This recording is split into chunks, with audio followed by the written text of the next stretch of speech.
ইন্না ফি খালকিস সামাওয়াতি ওয়াল আরদ ওয়াখতিলাফিল লাইলি ওয়ান নাহারি লাআয়াতিল লিউলিল আলবাব।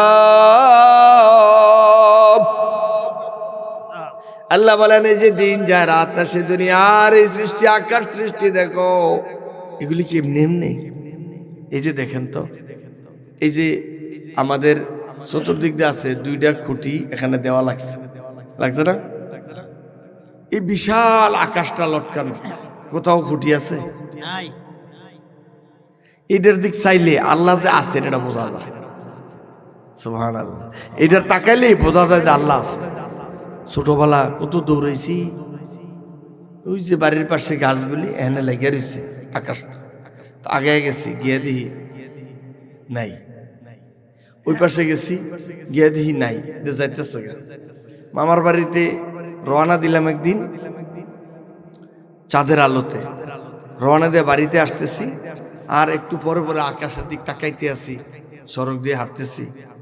মামারে বলতেছি, মামা চাঁদরা তো আপনাদের বাড়ি থেকে আমার সাথে চলে আসতেছে।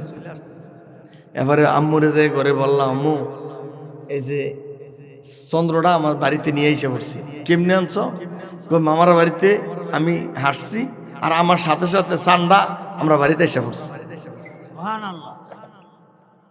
এখন কি আর বলবো?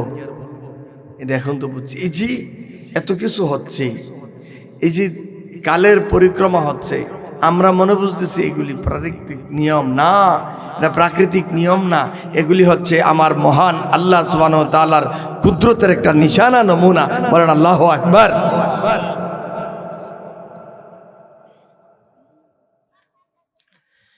আমার বন্ধুরা, এই জন্য বলতেছিলাম আল্লাহ সুবহানাহু ওয়া তাআলা এই বিশাল আকাশটাকে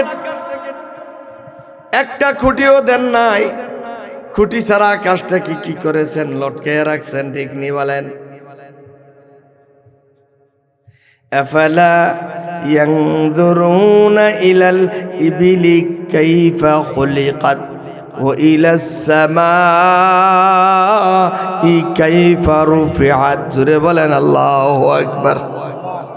আল্লাহ বলেন একটু চিন্তা করো নাই? একটু চিন্তা করো নাই? বিশাল আকাশটারে খুঁটি ছাড়া কি করছি?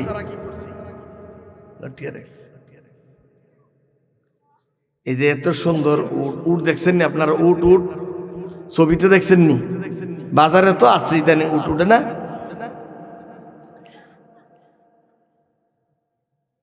আমার দেশের মুসলমান, এই যে কোরআনের, আমাদের যে কোরআনের আলোচনা হয়, ওয়াজ হয়, বক্তব্য হয়, আমরা পড়ি সোয়াবের নিয়তে।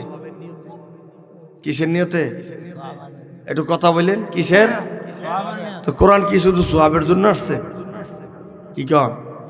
কোরআন পড়লে সোয়াব হইবে লিগা? হ্যাঁ, তা আমরা তো কোরআন শরীফ সোয়াবের নিয়তে পড়তে আছি, ঠিক না? ব্যাপারটা ঠিক নেই? আমি এখন কি করছি বুঝলেন নি? আমি এখন কি করলাম আপনারা দেখেন না? আমি কি করছি? হ্যাঁ, চশমা দিয়ে কি করছি? কান চুলকেছি।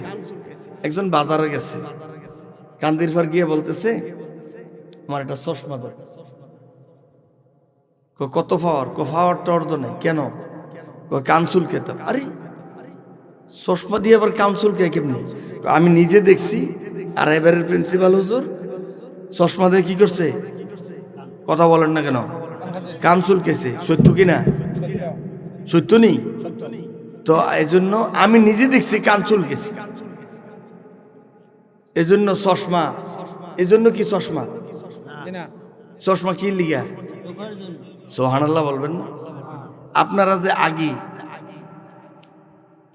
তেল ভাঙ্গাইতেন সরিষা দিয়া, তেলের কোন টিলের লগে আবার ব্যাগটা নিছেন কেন?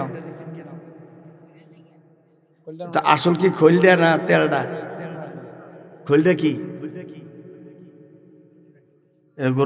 আসলটা কোনটা? একটু সুবহানাল্লাহ বলে। আমরা বলতেছি কোরআন শরীফটা এক অক্ষর পড়লে শুধু 10 নেক। না না না, 10 না, এটা আরো বেশি। এটা হইল আপনি কোরআনের যে অন্যান্য আনুষঙ্গিক যে উপকারিতা, এটা একটা নেক হবে। এটা এছাড়া কোরআন এসেছে আপনাকে গোটা বিশ্ব পরিবর্তন করে দেওয়ার জন্য। এটা শুধু সওয়াবের জন্য আসেনি।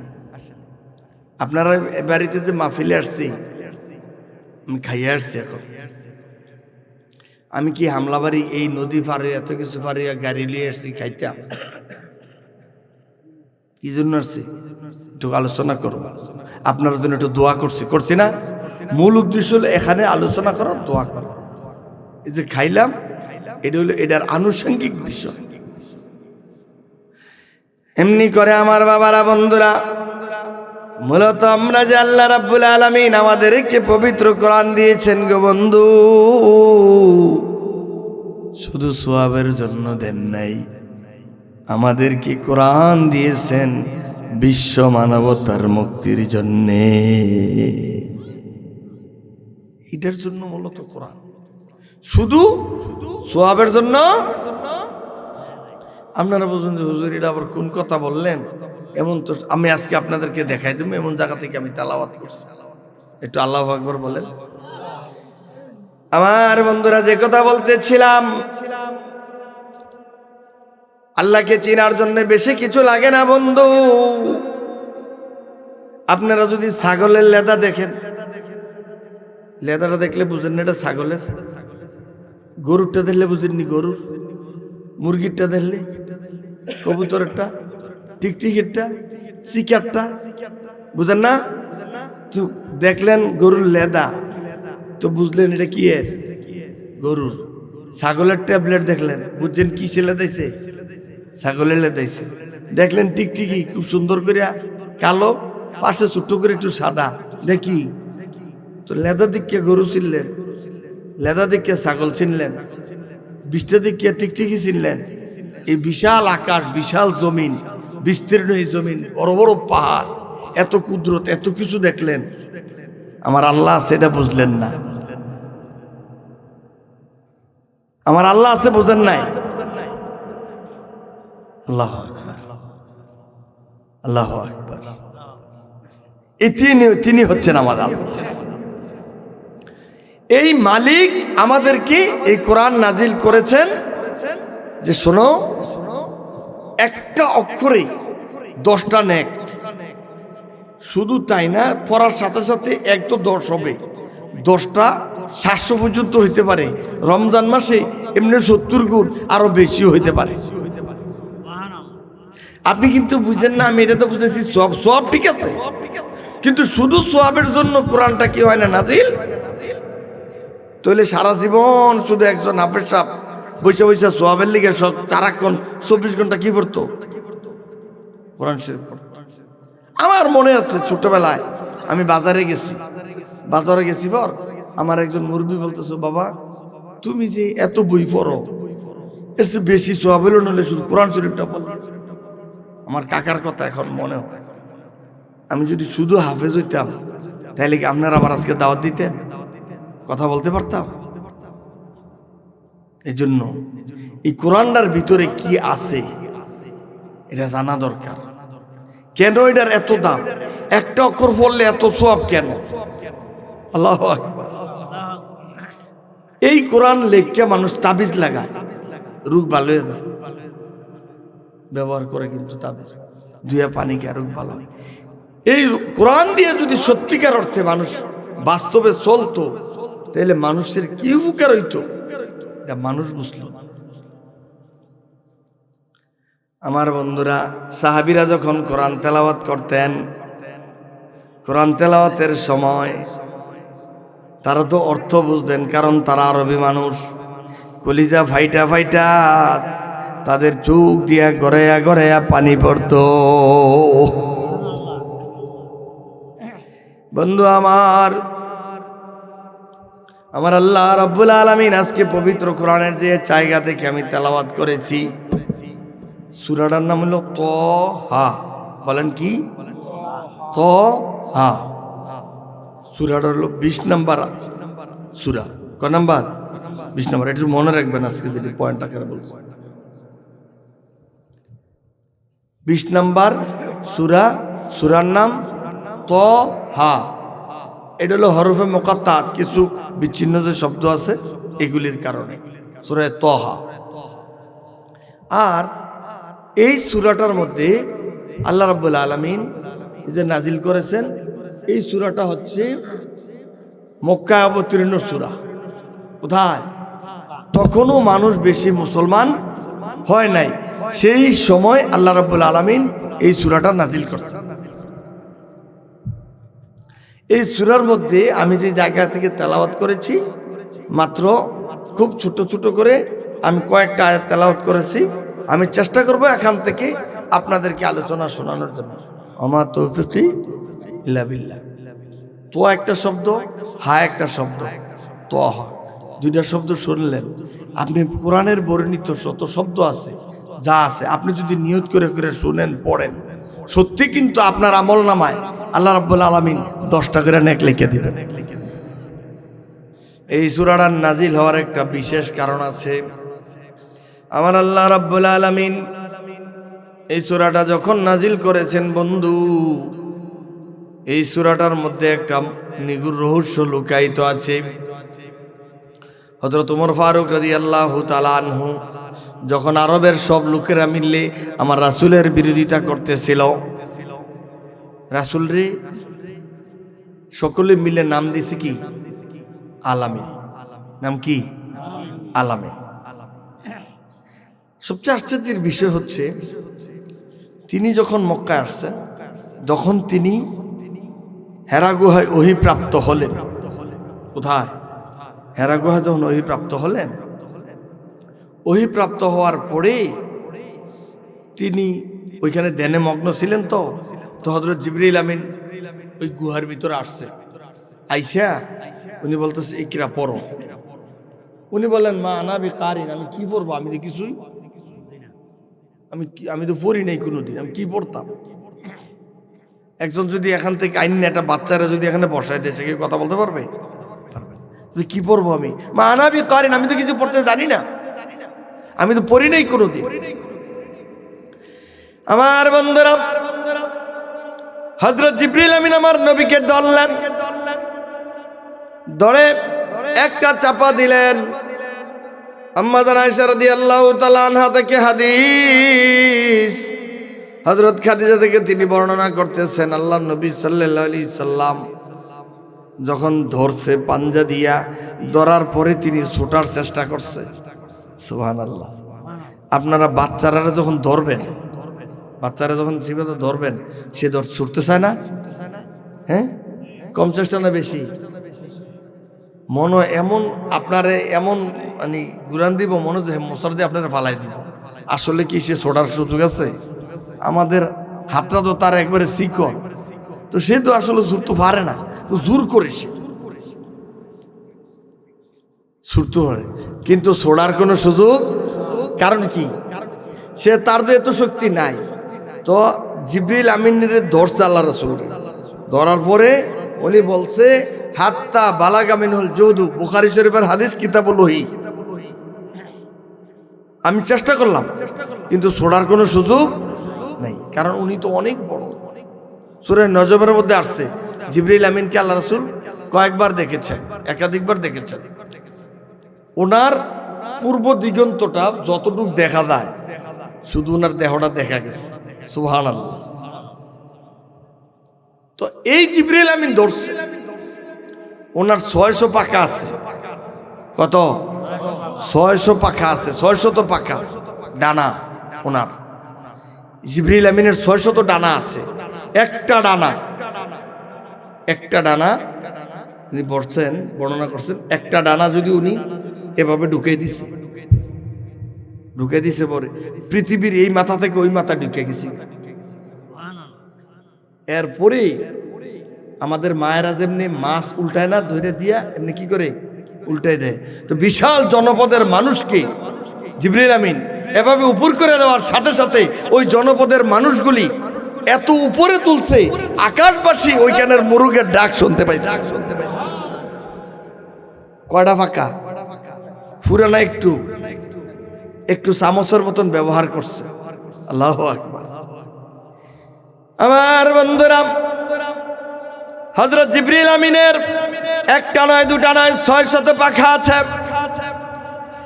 এত বড় বিশাল দেহের অধিকারী হযরত জিবরিল আমিন, তিনি যখন ধরছেন রাসূল ছোটার সুযোগ আসেনি। এবার বলতেছে আমি চেষ্টা করলাম, ছুটতে পারেন নাই তিনি। হাত্তা বালাগা মিনহুল জুদু, চেষ্টা শেষ। আবার ছাড়ছে, আবার পড়েন, আবার ছাড়ছে, আবার দিছে। কয়বার? 3বার। ছাড়ার পরে এবার বলছে পড়ে। তো পড়া শুরু করলেন, ইকরা বিসমি রাব্বিকাল্লাযী খালাক। আল্লাহু আকবার বলবেন। তো কি উনি পড়ছে? প্রথম কইছে পারি না, জানি না, মানে মানাবি করেন, আমি তো পাঠক নই, এরা তো পারি না কইছে না, পারি না না, আমি তো কোনোদিন পড়ি নাই।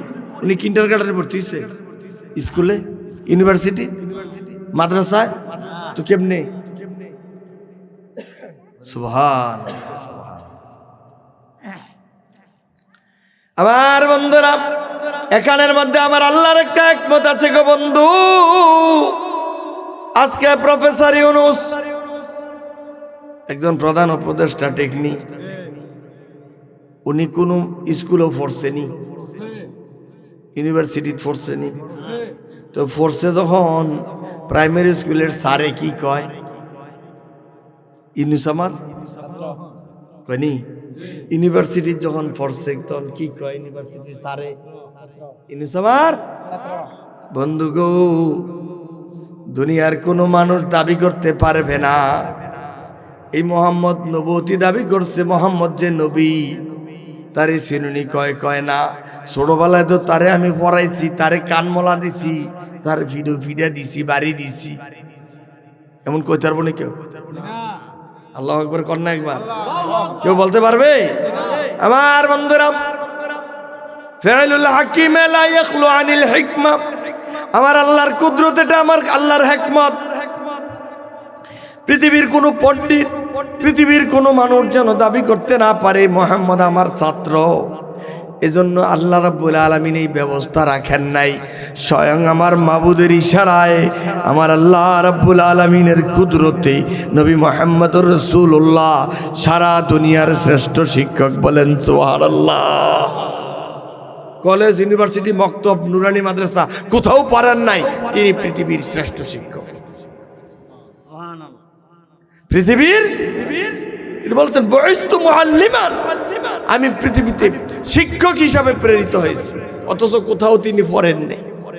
আর আমার দেশের ইউনিভার্সিটির ছাত্র আছে, মাদ্রাসার ছাত্র আছে, থাকার পরেও সমাজে এমন কিছু কাজ করে মনে হয় যেটা মানুষ না, জানোয়ার।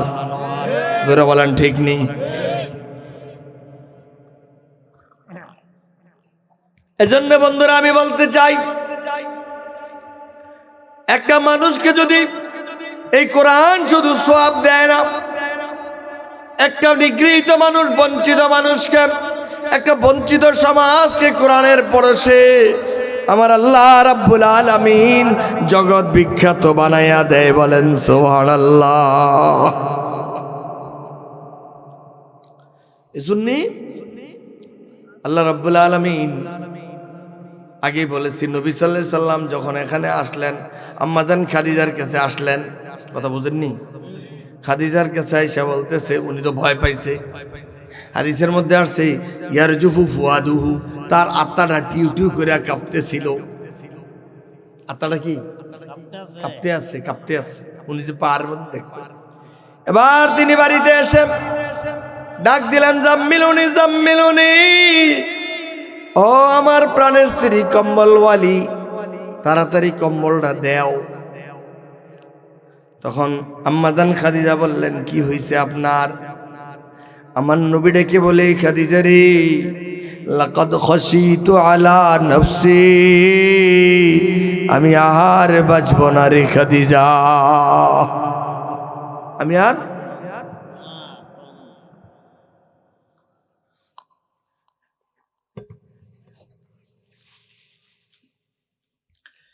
আমার বন্ধুরা, তিনি যা বললেন, আমি আর বাঁচব না রে খাদিজা।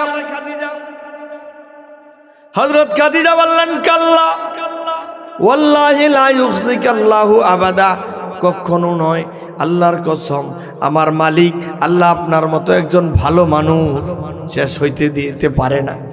সুবহানাল্লাহ বলুন। আপনার মতো ভালো মানুষ শেষ হইতে, কারণ কি? ইন্নাকা লা তাসিলুর রাহমা ওয়া তাহমিলুল কাল্লা ওয়া তুঈনু আলা নাওয়াইবিল হাক্কি। আপনি অসহায়, গরিব, কাঙ্গাল, হতদরিদ্র এই মানুষকে আপনি সাহায্য করেন।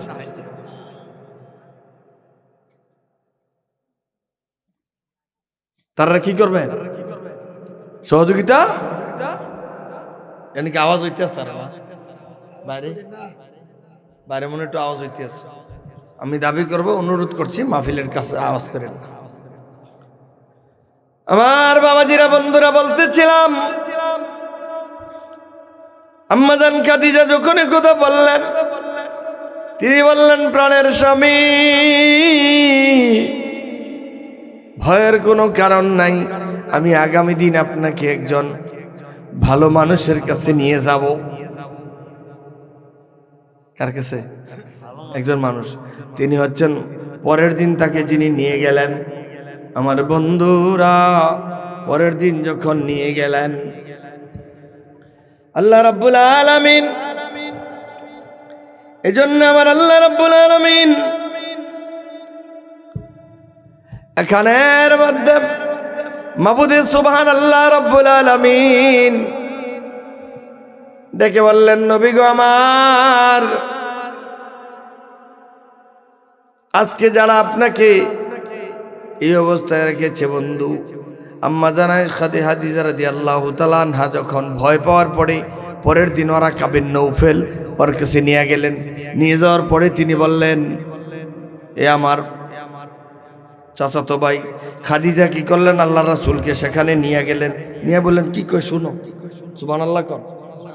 রাসূলকে বলছে, আপনার টেনশনের কারণ নাই, আমি আপনাকে আগামীকাল নিয়ে যাব। নিচে ওয়ারাকা বিন নওফেলের কাছে রাসূলকে নিয়ে গেছে। নিয়ে বলছে, উনি কি কয় শুনেন। ওই পাহাড়ের গুহায় উনি যা দেখছে তা বলছে, তা বলছে। বলার পর কইতে আছে, হাদা নামুসুল্লাযী, এটা হচ্ছে সেই ফেরেশতা। আল্লাহু আকবার। কোন ফেরেশতা? যেটা হযরত মূসা, ঈসা, ইব্রাহিম আলাইহিস সালামের উপর নাযিল হয়েছে। তার মানে কি? তিনি যে নবী হয়েছেন, এটা তার প্রথম ওহী নাজিল হয়েছে তার উপরে। আল্লাহু আকবার।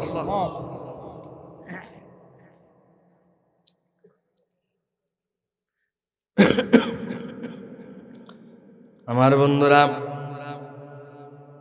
যখন রাসূল সাল্লাল্লাহু আলাইহি সাল্লামের এই ঘটনা শোনার পরে তিনি বললেন, এটা তো ফেরেশতা নাজিল হয়েছে আপনার প্রতি। তখন তিনি বললেন, আরে আমি যদি সেই পর্যন্ত বেঁচে থাকতাম যেদিন আপনার কওমের লোকেরা, আল্লাহু আকবার, আপনার কওমের লোকেরা যদি সেদিন পর্যন্ত বেঁচে থাকতাম, সেদিন আপনার কওমের লোকেরা আপনাকে বাইর করে দেবে। বুখারী শরীফের ইবারত বন্ধু। তখন বলতেছে, আওয়া মুখরিজিয়াহুম, তারা আমারে বের করে দিব। কারা? আরবের জাতির গোষ্ঠীর লোক না বাইরের লোক? এলাকার লোক না বিদেশি লোক? তো বাইর করে। উনি কই, আপনি ভুল কইতে আছেন, আপনি বুঝছেন না। কই কি? তারা আমার নাম রাখছে আলামিন। সুবহানাল্লাহ। আলামিন অর্থ কি? হলো এর চেয়ে বিশ্বাস আর হয় না, চরম বিশ্বাস। তাহলে তারা নাম রাখছে আলামিন, তারা আমার কাছে টাকা পয়সা, স্বর্ণ গহনা, এরপরে যাবতীয় যত জিনিস আছে সব আমার কাছে আমানত রাখে। এত ভালোবাসে তারা। যখন কাবাগরের পাথর কই রাখবো, ঝগড়া লাগছে সবাই, এটা ইয়া করবো, তখন মুহাম্মদুর রাসূলুল্লাহ সাল্লাল্লাহু আলাইহি ওয়াসাল্লাম রে দিয়া তারা এই পাথর রাখাইছে। উনিরে সমাধান করছে।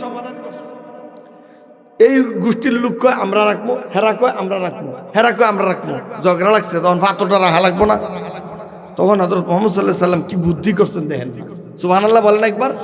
তিনি করছে কি, একটা চাদর লইছে, চাদর লইয়া এটার ভিতরে ইনি পাথরটা রাখছে। রাখিয়া কইছে, তোমরা সবাই আসো, কওমের লোকেরা সবাই আসো। কইছে তোমরা এই চাদরটা চারে দিকে ধরো, সুবহানাল্লাহ কি বাড়ি দিকে কইবে? চিন্তা করছেন নি কত বুদ্ধি, আল্লাহু আকবার। কই তোমরা চতুর্দিক দিয়ে এটা কি করো? আমার বন্ধুরা ধরলাম, দাঁড়ার পরে আল্লাহ নবী সাল্লাল্লাহু আলাইহি সাল্লাম ওইখানে পাথরটা নিয়ে তিনি নিজ হাতে স্থাপন করে দিলেন। এত বিশ্বাস করেছে যারা যারা তাদের টাকা পয়সা, তাদের দামি জিনিস যার কাছে আমানত রাখছে, এই লোকেরে বের করে দিবে কইছে। কথা কি বিশ্বাসের মতনই? উনি বিশ্বাস করতেন, কি কয়, আরে এই আপন মানুষ আমার বার করে দিব? তখন রাকা বিন নৌফল বলছে, বাবুরে তুমি যা নিয়ে এসেছ, যে দাওয়াতের মিশন আনছো, এই দাওয়াত নিয়ে আসলি নবী তোমার পূর্বের লোকদের পরে এই জাতির লোকেরা তাই করছে, সুতরাং তোমার সাথেও এই কওমের লোকেরা তাই করবে। আল্লাহ, মুসা আলাইহিস সালামের উম্মত কি মুসা আলাইহিস সালামের লাগে ভালো ব্যবহার করছে? ইব্রাহিমের সাথে নমরুদ কি ভালো ব্যবহার করছে? ঈসা আলাইহিস সালামের লোক কি ভালো ব্যবহার করছে? হযরত জাকির আলাইহিস সালামের লোক কি ভালো ব্যবহার করছে? হযরত শুআয়ব আলাইহিস সালামের লোক কি ভালো ব্যবহার করছে? হযরত সালেহ আলাইহিস সালামের লোক কি ভালো ব্যবহার করছে? সকলে তাদের নবীদের সাথে বেয়াদবি করছে, ঠিক নেই? সকল কওমের লোকেরা তার নবীর সাথে বেয়াদবি করেছে, আমার নবীর সাথেও বেয়াদবি করেছে আবু জাহেল, উতবা, সাহেবা, ঠিক কিনা? আজও কোরআনের সাথে বেয়াদবি করে এমন লোক নাই?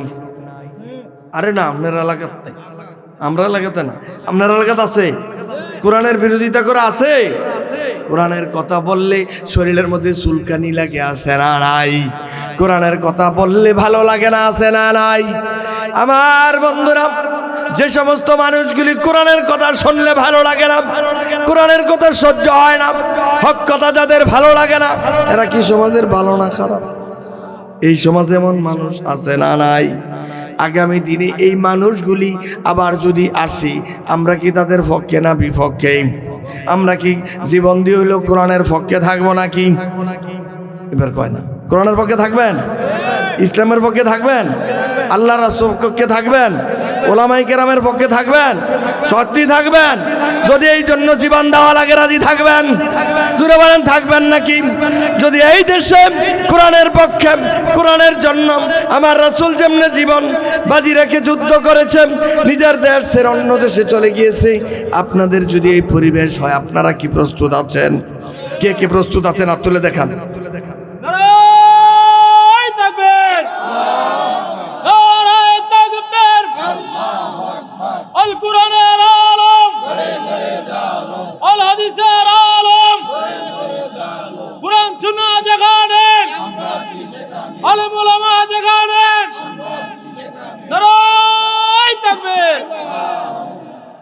আলহামদুলিল্লাহ বলেন। আলেম ওলামা যেখানে থাকবেন আপনারা, ফিচার তারা কি করেন? থাকবে। আল্লাহ কবুল করো, মাহফিল সফল। কারণ এই দেশের আলেম ওলামারা সকলে মিলে কওমি, সুন্নি, আলিয়া এবং সকল ঘরানার ওলামায়ে কেরাম আজকে ঐক্যবদ্ধ হয়েছে।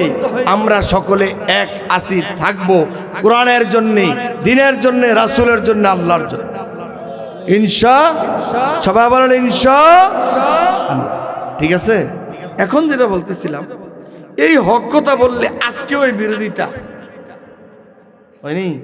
অনেকের দেখেন ভাল লাগে না। আমি মনে করি এটা কোনো সমস্যা না। আপনার এলাকা পাগলরে কি করলেও সেতে কি পাগল রে, পাগল করলে সেতে না? যদি কেউ যদি চুরি করে, তারা কি করলে সেতে? যে সাদাবাজি করেছে সেতেনি, সেতেনি। আমরা এলাকার সেতে, আমরা যদি তুই তো চান্দাবাজ, দেখবেন তো টুটকি ধরে লেব, ঠিক নেই? তাইলে বোঝা গেছে সাদাবাজরে সাদাবাজ করলে সেতে রাগ হয়, টেন্ডারবাজরে টেন্ডারবাজ করলে কি হয়? সুরের সুর করলে ডাহাইত রে। তাইলে বোঝা গেছে যদি এই সমাজে ভালো কথা বললে কেউ যদি খারাপ লাগে, বোঝা গেছে তাই নেই হেইডা কথা কয় না, তাই নেই সে আবু জাহেলের গোষ্ঠী, তাই নেই সে ফেরাউনের গোষ্ঠী, তাই নেই সেই নমরুদের গোষ্ঠী। সুতরাং কারো যদি কোরআনের কথা ভালো না লাগে তাইলে বুঝবে হেন ভেজাল আছে। কারণ এই কোরআন ভালোভাবে পড়ুক তারা কিন্তু চায় নাই, কারণ তারা মিটিং করে সিদ্ধান্ত নিছে কোরআন শরীফ পড়ন কয় না, পড়া যাবে। আল্লাহু আকবার। এটা আল্লাহর কোরআনের এটা মুজিজা। আল ইনসানু হারিসুন ফিমা মুনিয়া, মানুষের একটা স্বভাব হলো যা না করে এটা করে বেশি। কথা কোন লিগা যেটা মানা করছে এটা আরবের লোক সিদ্ধান্ত নিচ্ছে, আইন করছে কোরআন শরীফ পড়ন যেত না, তখন এটা পড়ন যাইব না কেন এটা দেখাম। আল্লাহু আকবার। আমার বন্ধুরা এটার সাথে একটা ঘটনা জড়িত বলেছিলাম। হযরত ওমর ফারুক রাদিয়াল্লাহু তাআলা আনহু মুহাম্মদ রাসূলুল্লাহ সাল্লাল্লাহু আলাইহি সাল্লামকে থামানো যাচ্ছে না। মানুষ যখন আপনি নেয়ে যখন পারে না, তখন মানুষ মানে নেয়ের মধ্যে যখন নাই, যখন সে ইনসাফের মধ্যে না থাকে, তার বিরুদ্ধে কথা বললে তখন সে হাত ব্যবহার করে, অস্ত্র ব্যবহার করে। কথা বলেন না করি, তখনই সে কয়, আপনি যদি বলেন ভাই আপনি এমন করলেন কেন, যদি আপনি বলে দেখবেন সে আপনি প্রতিবাদ করবেন, সে শক্তি থাকলে আপনার হিট করে বসবে। এটা তার বদভ্যাস, সময় দিবে না, সে হিট করে বসবে। আপনার দিয়া লাইব, তার শক্তি আছে তো, আপনি বলবেন তো আপনার কি করবে, হিট। এটা মানুষের অভ্যাস, এটা মানুষের অভ্যাস, এটা চিরকাল থেকে ছিল। কি কইলি, এটা হইলো আপনি অন্যায়ের প্রতিবাদ করবেন, যেখানেই করবেন আপনার চাকরি থাকবেন। আপনি যদি হক কথা বলেন, দেখা গেছে আপনার কি নাই, তোর এত সত্য কথা কে বলছে, কইতি এই যুগে যুগে সত্যের বিরোধিতা হয়েছে, এগুলি হয়েছে। তখন মুহাম্মদ সাল্লাল্লাহু আলাইহি সাল্লামকে যেহেতু দ্বীনের দাওয়াত দিচ্ছিলেন, তখন আরবের লোকেরা চিন্তা করলো, খাই সিরি সে যেভাবে শুরু করছে আমাদের দিন শেষ। এখানে তারা ডিসিশন হচ্ছে যে মুহাম্মদ যেমনি দ্বীনের দাওয়াত দিতেছে, তারা থামানোর একটাই পদ্ধতি। এটা কি, তারা কি করতে হইব, কথা কয় না, মেরে লইতে হইব, ঠিক নেই? আল্লামা দেলোয়ার হোসেন সাইদি মারছেনি, উনি কিছু, উনি কি কথা কন না করে টেন্ডারবাজ? উনি কি এই দেশের কোন নারীর ইজ্জত হরণ করছে? তাহলে সমস্ত ধরনের মামলা ওনার নামে দিছে, ঠিক না? একটাই কারণ, উনি কেন কোরআনের কথা বলে? এই কোরআনের কথা বলার কারণে, ইসলামের কথা বলার কারণে, আল্লাহ এবং রাসূলের বিধানের কথা বলার কারণে শত্রুরা সিদ্ধান্ত নিছে এর মেরে ফেলতে হবে, না মারলে এই কথা বলতেই থাকবে, লোকজন তার কথা শুনে তার পক্ষে চলে যাবে, ঠিক না? এই শত্রুতার বসে আল্লামা দেলোয়ার হোসেন সাইদিকে জেলখানায় আটকেছে। আটকানোর পরে এরপরে ডাইকে ইঞ্জেকশন দা মেরে লিছে।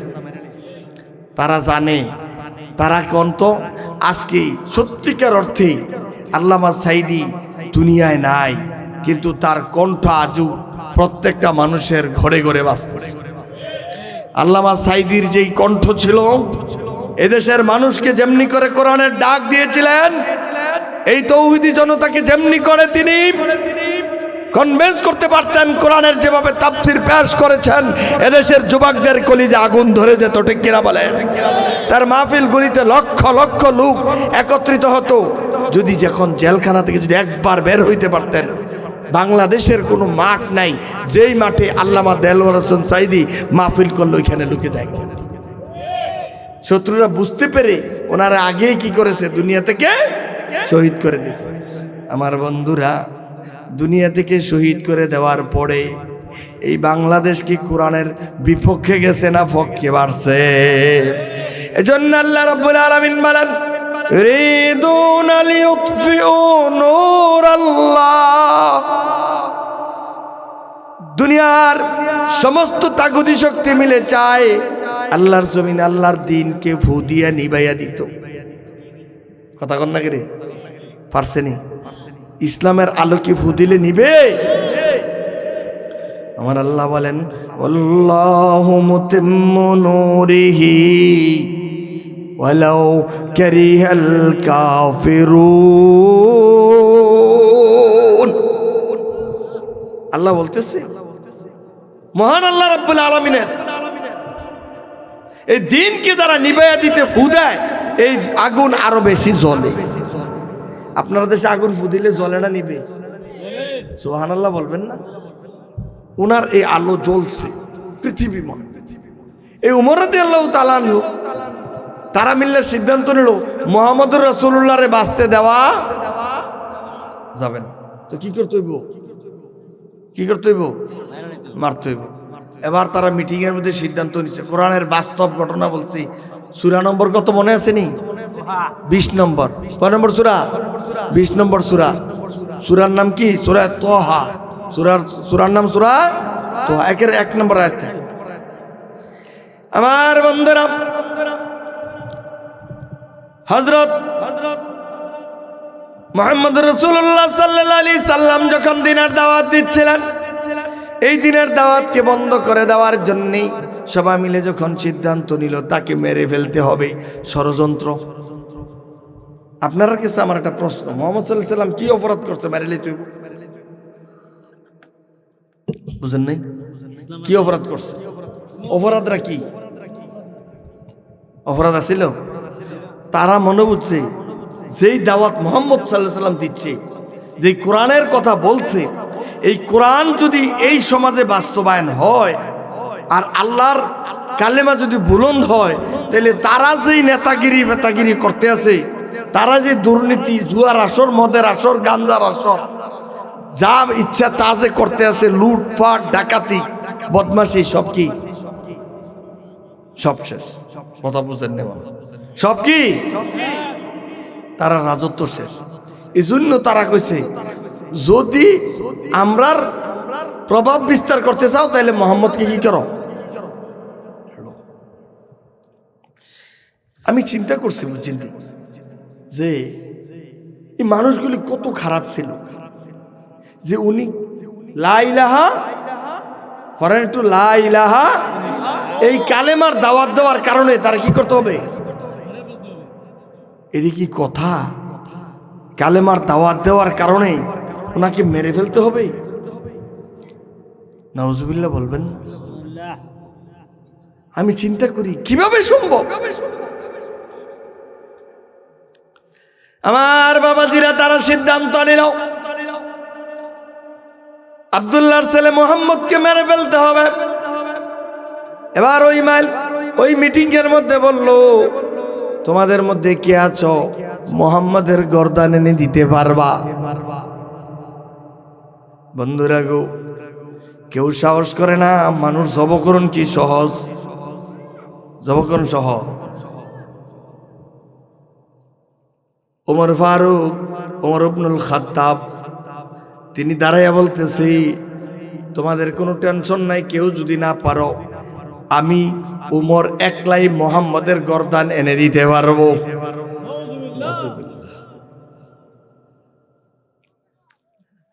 আমার বাবারে বন্ধুরা, চিন্তা করেন কি ঘটনা। এবার হযরত ওমর ফারুক রাদিয়াল্লাহু তাআলা আনহু মুহাম্মদুর রাসূলুল্লাহর গর্দান আনার জন্য ওই বৈঠক থেকে তিনি বের হয়ে গেলেন। বের হয়ে যাইতে তিনি যখন মুহাম্মদের বাড়ির দিকে যাইবেন, রওনা দিলেন। পথিমধ্যে একজনের সাথে দেখা হইল।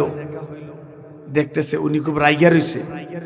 কথা বুঝেন নাই? নাঙ্গা তরবারিটা খোলা, তরবারির একটা খাপ আছে, এটা সবসময় ভিতরে, এটা খোলা, একবারে তেরে যাইতে আছে। মানুষ মারতে হইলে কি হাসলে মানুষ মারুন যা? শরীর একটু কারেন্ট আইতে হয় না? হিটাইতে হইব না? শরীরটা একটু হিটাইলে না কি করুন যা? একেবারে ফায়ার থুম করে যাইতে আছে।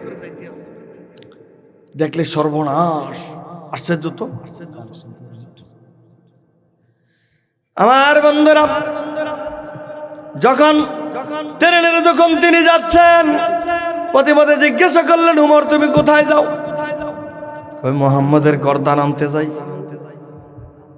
উনি তো থরের কাফা শুরু করছে, মুহাম্মদের গর্দান। ইনি চিন্তা করলেন, এখন যদি সে যায়, সত্যি তার যে রাগ, তার যে মশাল উঠছে, সে কি করবে? এবার আল্লাহ রসুলের সাহাবী বললেন, আল্লাহ রসুলের সাহাবী ডেকে বলে, তুমি যে মোহাম্মদের গর্দানবা বলছো, তোমার নিজের ঘরের খবর রাখনি। আল্লাহ কই আবার কি খবর? তোমার বোন, তোমার ভগ্নিপতি তো মুসলমান হইছে, তুমি এই খবর না রাইকা মোহাম্মদের গর্দানটা চাইতে আছো। আল্লাহু আকবার। রাগ হন কোন দিকে? সম্পূর্ণ ইউটার্ন। যেই রাগ আছিল মোহাম্মদ সাল্লাল্লাহু আলাইহি সাল্লামের গর্দান তো, এই রাগ গেছে গা কার উপরে? বইনের উপর। আমার বন্ধুরা, ওমর ফারুক দৌড়ে গেলেন বোনের বাড়ির দিকে। রাগ কি আগের মতো না বাড়ছে? এবার টকবক হয়ে যখন তিনি বাড়িতে যাইতে লাগলেন, যাইতে যাইতে যাইতে যাইতে এবার বাড়ির দিকে যাইতে লাগলেন। খাব্বাব ইবনে আরাত রাদিয়াল্লাহু তাআলা আনহু তাদেরকে কোরআন শিখাইতেছিলেন। সুবহানাল্লাহ। উনি যখন টের পাইলেন ওমর আসতেছে, তাড়াতাড়ি তিনি চোখের নিচে লুকাইয়া গেলেন। যাইয়া ওমর সাথে সাথে বোনকে মারতে শুরু করে দিলেন। আল্লাহু আকবার। আমার বোনেরা, যখন হযরত ওমর রাদিয়াল্লাহু তাআলা আনহু তার বোনকে মারতেছিলেন, মারার সময়, আঘাত করার সময় তার ভগ্নিপতি আসলো হেরে সহ। কারণ রাগটা কম না বেশি? হ্যাঁ, আল্লাহু আকবার। আমার বন্ধুরা গো, যখন হযরত ওমর ফারুক রাদিয়াল্লাহু তাআলা আনহু তার বোনকে মারতে শুরু করলেন, ভগ্নিপতিও যখন আসলো, এমন মারলেন তার রক্তাক্ত হয়ে গেল। রক্ত দেখলে কিন্তু মানুষের মন নরম হইয়া যায়, ঠিক নেই? যখন দেখছে রক্ত ছুটছে, তার মনটার ভিতরে একটু দুর্বল হইয়া গেছে। এবার নিস্তেজ হয়ে গেছে মারার পরে। এবার তিনি থামছেন। থামার পরে তিনি যে ঘরে ঢুকতেছিলেন, সাথে সাথে ওই মাথার মধ্যে অ্যাকশন শুরু হইয়া গেছে। এবার বন্ধুরা আমার, ওমর ফারুক ডেকে বলতেছে, বোন রে, আমি যখন ঘরের ভিতরে ঢুকতেছিলাম তখন তুমি জানি কি পড়তেছিলা? সুবহানাল্লাহ বলবেন না? তখন জানি তুমি কি পড়তেছিলা? কি পড়তেছিলা আমার একটু শোনাও, আমার একটু শোনাও। কইতেছে না, এটা তো তোমারে দেওয়া যাবে না, তোমারে ধরতে দেওয়া যাবে না, কারণ তুমি অপবিত্র, তুমি তো মুসলমান হও নাই, তুমি তো অপবিত্র, তুমি গোসল করে আসো। সুবহানাল্লাহ বলেন। হযরত ওমর ফারুক রাদিয়াল্লাহু তাআলা আনহু গোসল করতে গেলেন। আমার বন্ধুরা, ওমর ফারুক যখন এই কথা বললেন, হযরত খাব্বাব ইবনে আরাত রাদিয়াল্লাহু তাআলা আনহু চোখের ভিতর থেকে, খাটের নিচ থেকে বের হইয়া তিনি খুশিতে আত্মহারা হয়ে গেলেন। বললেন, রে, আমি গতকাল শুনেছি আমার নবী মুহাম্মদুর রাসূলুল্লাহ সাল্লাল্লাহু আলাইহি ওয়াসাল্লাম নাম ধরে দোয়া করেছেন, রব্বুল আলামিন আবুল হাকাম অর্থাৎ আবু জাহেল অথবা উমর ইবনুল খাত্তাব, দুইজনের একজনকে তুমি কি করো, তোমার দিনের জন্য কবুল করো, তাহলে দিনের দাওয়াত দিতে মক্কাতে সহজ হবে। খাব্বাব ইবনে আরাত বলতেছেন, আমার মন বলছে আমার আল্লাহ রাব্বুল আলামিন তার রাসূলের দোয়া কবুল করেছেন। আল্লাহু আকবার।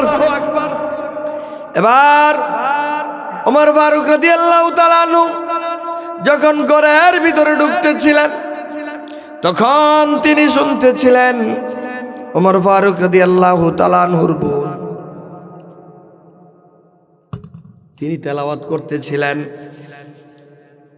এই সূরার এই আয়াত, তাহা মা আনজালনা আলাইকাল কুরআনা লিতাশকা। আমার বন্ধুরা, আল্লাহ রাব্বুল আলামিন বলতেছেন, মা আনজালনা আলাইকাল কুরআনা লিতাশকা। হে বিশ্ববাসী শুনো রে, আমি আল্লাহ রাব্বুল আলামিন পবিত্র কোরআনের জন্য নাজিল করে নিয়েছি। তোমরা এই কোরআন নাজিলের পরেও নিগৃহীত থাকবে, বঞ্চিত থাকবে, নিপীড়িত থাকবে, অবহেলিত থাকবে।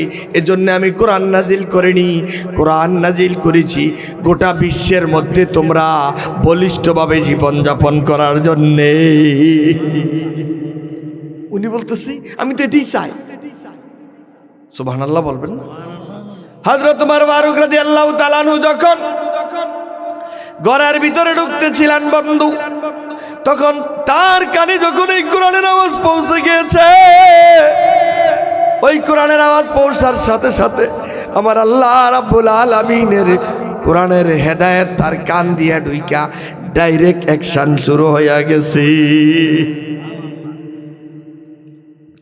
আমার বন্ধুরা, এবার ওমর ফারুক বলতেছে চলো আমি মুহাম্মদের কাছে যাব। কি লিগে যাব মনে আছে নি? এবার ওমর ফারুক রাদিয়াল্লাহু তাআলা আনহু চোখের পানি ফেলে কান্দে, আর তিনি যাইতেছে। যাইতে যাইতে এবার দূর থেকে সাহাবীরা দেখতেছে ওমর ইবনুল খাত্তাব আসতেছে। ওই জায়গাতে আসতেছে, সাহাবীরা আল্লাহ রাসূলকে ঘিরে ধরলেন। কারণ ওমরের যে ভাব নমুনা বোঝা যায়, তরবারি নাঙ্গা তরবারি নিয়ে আসতেছে, না জানি কোনো দুর্ঘটনা হয়ে যায়। আমার বন্ধুরা রে, যখন তিনি আসতে লাগলেন, এবার আমার নবী বলতেছে আমার সাহাবীরা তোমরা ভয় পাও না, ভয়ের কোনো কারণ নাই, তারে আসতে দাও। আমি দেখতে পাইতেছি, আমি এখান থেকে টের পাইতেছি উমরের কপালে আল্লাহর কোরআনের নূর দেখা যায়। আমার বন্ধুরা, এজন্য আজকে মুসলমানের ঘরে কোরআন তেলাওয়াত হয় না। এই কোরআনের এত সুন্দর মর্মস্পর্শী বাণী, কোরআন যদি সত্যি কেউ মন দিয়ে পড়ে, বিশ্বাস করেন কলিজা ঠান্ডা হয়ে যায়। এজন্য আল্লাহ রাব্বুল আলামিন সূরা আনফালের মধ্যে ঘোষণা করেন, ইন্নামাল মুমিনুনাল্লাযীনা ইযা যুকিরাল্লাহু ওয়াজিলাত কুলুবুহুম ওয়া ইযা তুলিয়াত আলাইহিম আয়াতুহু যাদাতুহুম ঈমানা। যখন আমার মুমিন বান্দার সামনে কোরআনের তেলাওয়াত করা হয়, তার ঈমান বেড়ে যায়। সুবহানাল্লাহ বলবেন না? ঈমান কি বাড়ে। আমার দেশের মানুষ এই কোরআন তেলাওয়াত শুনলে তার কলিজা আগুন ধরে, ঠিক নি কোন? আর ওমর রাদিয়াল্লাহু তাআলা শোনার সাথে সাথে কি করছে? কলিজা।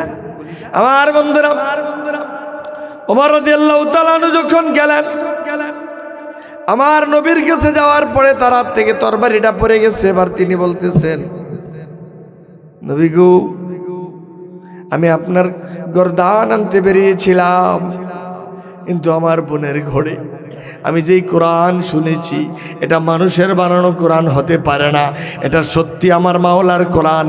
আপনি আমাকে পড়ায়া দেন তাওহীদের সেই কালিমা লা ইলাহা ইল্লাল্লাহু মুহাম্মাদুর রাসূলুল্লাহ। আল্লাহু আকবার। এই আয়াতটা, ইন্না আনজালনা আলাইকাল কোরআনা লিতাশকা ইল্লা তাযকিরাতাল লিমান ইয়াখশা। আল্লাহু আকবার। কার জন্য হেদায়েত? যে কোরআন শুনতে চায়, মানতে চায়। যে মানে না, যার ভালো লাগে না, সে চলে যায়। কথা কন না কেরি? একই তাফসীর, একজনের কা হুজুর এভাবে তাফসীর করেন না, আর একই কোরআন কা হুজুর। আমরা বাংলাদেশে বহু জায়গায় দেখছি কোরআনের মাহফিলে বাধা দিতে। কথা কন না কেরি?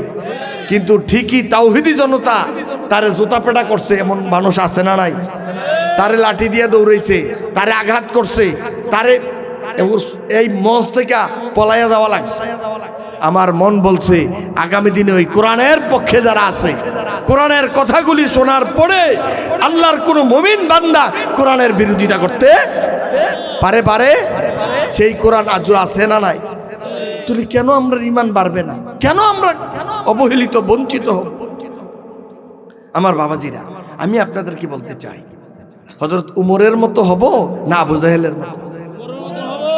আল্লাহ রাসূল কয়জনের লেগে দোয়া করছে? কথা কয় না, কয়জন দোয়া কবুল হইছে? কার লিগা? একটু আল্লাহু আকবার বলেন না। কবুল হইছে উমরের জন্য। আবু জাহেলের কপাল কি নাই? হেদায়াত। আজও দুই কিসিমের মানুষ পাইবেন, একটারা মাহফিল হইন না চোখের পানি ফালাইয়া কান্দে, আরেক তারা শৈল আগুন লাগে। কয় জোরে কও মাহফিল বন্ধ করতে আসেনিও কি? মাহফিল হবে না চলবে? এই মাঠ যতদিন থাকবে কোরআনের মাহফিল চলবে ইনশাআল্লাহ। বাধা দিবে, চলবে। কারণ শয়তান এখনো কি করে না? মরে নেই। মরছে? মরে।